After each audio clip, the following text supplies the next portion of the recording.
बिस्मिल्लाहिर्रहमानिर्रहीम। हम डिस्कस कर रहे हैं बुनियादी जो असूल हैं कानूनी शहादत के and the basic principles, fundamental principles. Before relating upon today's topic, Sir James Stephen was the main eminent jurist जो खालिक है एविडेंस एक्ट का। ये सर जेम्स स्टीफन का एक मास्टरपीस है कानूनी शहादत। तो फर्स्ट ऑफ ऑल जो कानूनी शहादत है जिसका पुराना नाम एविडेंस एक्ट है, is in the nature of principles and law of evidence, यानी असूलों का एक कोड है, code of principles and law of evidence. And the code, इसका ऑब्जेक्ट क्या है? To ensure certainty in law. The main object of QSO is to ensure certainty in law. कभी भी अनसर्टेनिटी नहीं होना चाहिए। जब एक जैसे हालात हैं, एक जैसे वाकयात हैं, फैक्ट सर्कमस्टेंसेस सेम है, तो फैसला भी एक जैसा ही होना चाहिए। कोई विम्स कैप्रेस या मन मौजी नहीं, कोई बादशाह सलामत नहीं बैठे। ये एक डेमोक्रेटिक सेटअप है, कॉन्स्टिट्यूशनल गवर्नमेंट्स है। तो इसका क्यूएसओ का कानूनी शहादत का बुनियादी ऑब्जेक्ट है to ensure certainty in law by assigning natural meanings, और इंटरप्रेट करना है different languages used in different statute. Languages मतलब जो अल्फाज इस्तेमाल हुए हैं, अलग अलग अल्फाज अगर अलग अलग स्टैच्यूज में यूज हुए हैं किसी खास पर्पस के लिए, उनको प्रॉपर उसके ट्रू पर्सपेक्टिव में कंस्ट्रू करना है, इंटरप्रेट करना है। इस पॉइंट पे आप जजमेंट नोट फरमाइए। 1910 Punjab LR page 213 and 615। Reading of a section of A statue.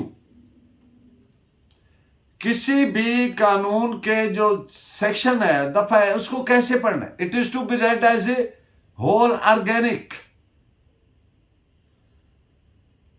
यानी इसको without context, without subject, out of context नहीं पढ़ा जा सकता।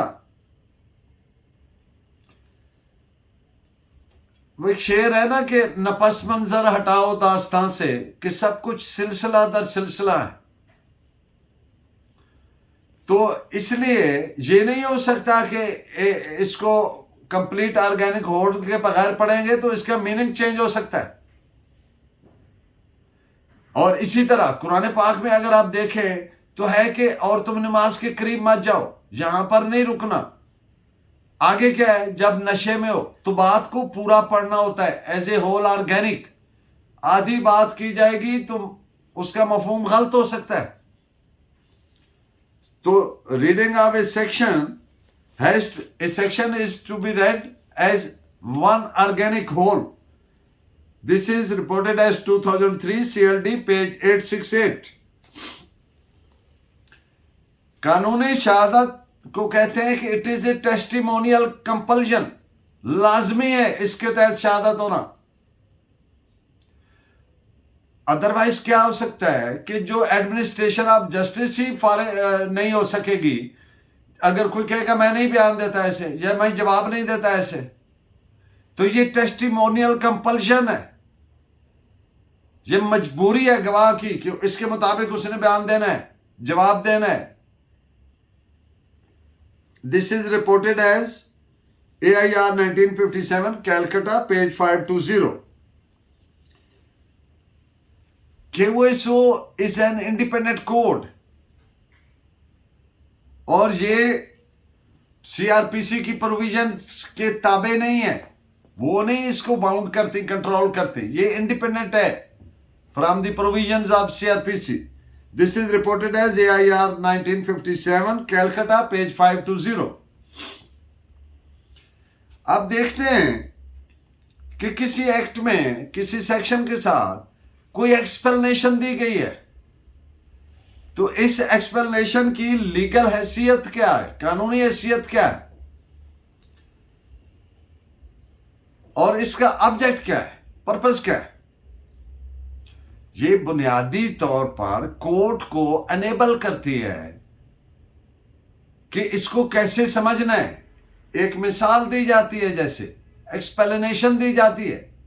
It enables the court how to understand it.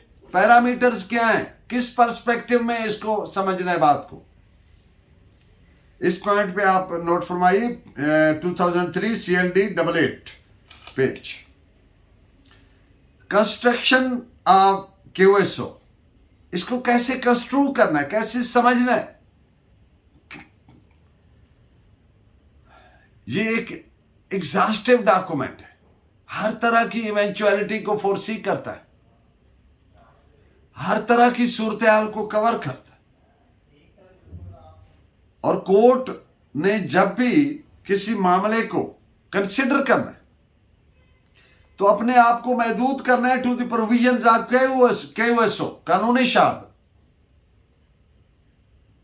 कोई इंडिपेंडेंट कंसिडरेशन सामने नहीं रखनी, बल्कि कन्फाइन करना है अपने आप को to the provisions of the QSO, ताकि वो एक प्रॉपर जस्ट कंक्लूजन पे पहुंच सके। This is reported as AIR 1945 Lahore page 23। Construction of a document, एक डॉक्यूमेंट को कैसे समझना है, कैसे कंस्ट्रू करना है। तो बात यह है कि क्या ये क्वेश्चन ऑफ फैक्ट है या क्वेश्चन ऑफ लॉ है, कंस्ट्रक्शन ऑफ ए डॉक्यूमेंट। तो डॉक्यूमेंट्स की को समझना लीगल पर्सपेक्टिव में, लीगल पैरामीटर्स में, अर्लियर भी हम बात कर चुके हैं कि इसको एज ए होल पढ़ा जाना है और इसको मुकम्मल पढ़ा जाना है, और इसके जो अल्फाज यूज हुए हैं उनके नेचुरल ऑर्डिनरी मीनिंग्स के साथ करना है। और अगर ये कोई मिसचिफ क्रिएट होती है इंटरप्रिटेशन की वजह से तो उसको अवॉइड करना है, वगैरह वगैरह। ये जनरल सी उसकी बात है। लेकिन इट इज, ये जो सवाल है कि क्या ये क्वेश्चन ऑफ लॉ होगा या क्वेश्चन ऑफ फैक्ट होगा, तो answer to it is always a question of law and not a question of fact. इस पॉइंट पे आप जजमेंट नोट फरमाएं।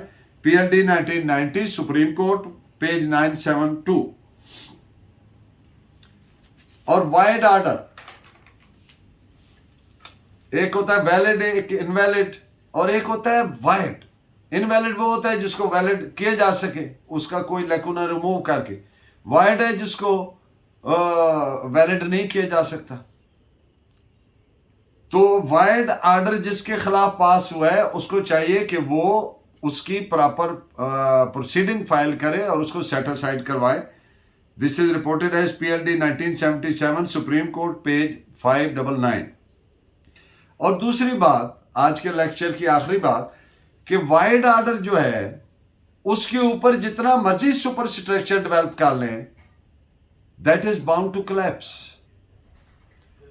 क्योंकि अगर मिसाल के तौर पर एक दावा दायर हुआ और पहला ऑर्डर इलीगल हो गया, उसके ऊपर जितनी मर्जी वो प्रोसीडिंग डेवलप हो जाए, वो that is bound to collapse.